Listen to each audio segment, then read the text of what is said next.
Omukoro go kugita abagore Ivan Tusiima hamwe n'omukundwa we Susan Chomugisha gutankiresha hamunana zihangwe kandi gwebembirwe Reverend Father Mwesiga Nicholas. Iwe Ivan na Susan.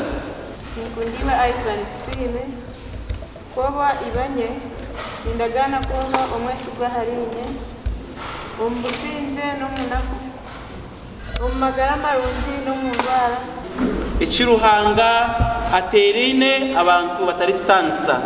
Susan Jware Judeta niyo kamanyiso ka rukundo yanje no bwesugwa bwanje ahariwe omwizina ya pateri n'irya mwana n'irya mutuma omwishikiri. Omukoro go gwishikirwaho buri muntu we no kwasireho kandi aba bagisurwe.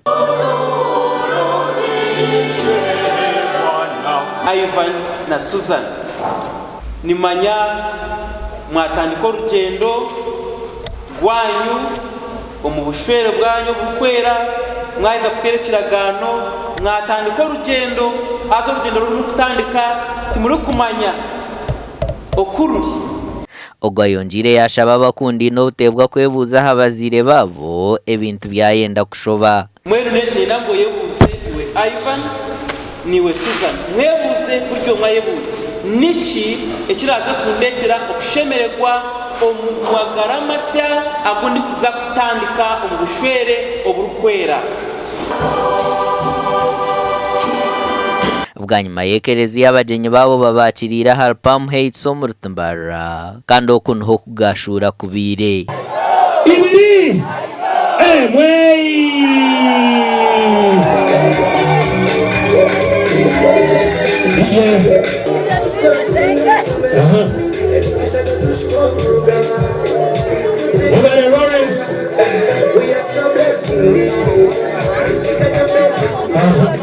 kandi twendeza ubushere uburungi abavision group tubasima munonga kandi tururede kugumana imwe umburungi no mbusasi ikintu cyorobi ukuzara umwana akakura kandi akahika nkayi Ivan ayayika kandi akakwise kitinisa nk'iki cy'uwatwisa.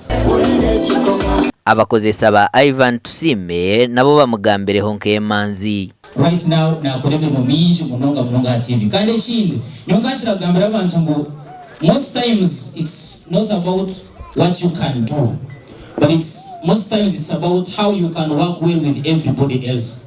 So ninjira ngo mwareba Ivan staff members bamukwasa bamwe baraga side age abandi baraga side age abandi bashitamyaha so he has got all the support. Uzumani sima ruhanga gupya yizoba nkeri okuzombushwere obutine peta nori ngo takakiraho kubanoza okaruhaga yashara muri zo yakitukora nono mukunda wanje Susan tumazirakire turukushaba izoba ngurubeho ryabaho bwe sima ruhanga.